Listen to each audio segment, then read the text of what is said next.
నంద్యాల జిల్లా పవిత్రమైన దేవస్థానం అహోబిలం గ్రామంలో నాటుసారా ఘాటు.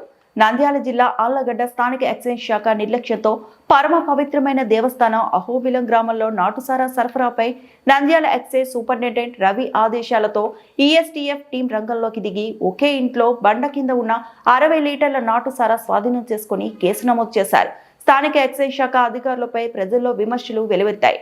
వారం రోజుల్లో అహోబిలం బ్రహ్మోత్సవాలు ఉండడంతో నాటుసారా ఘాటుపై కలకలం రేపింది.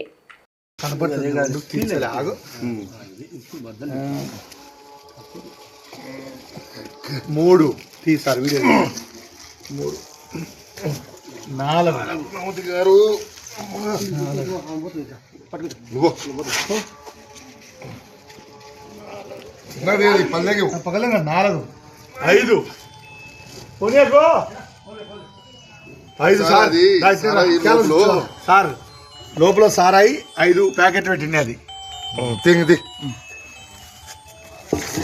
వాని వాయిస్ తీసుకుంది దొరికింది ఎందుకు వాయి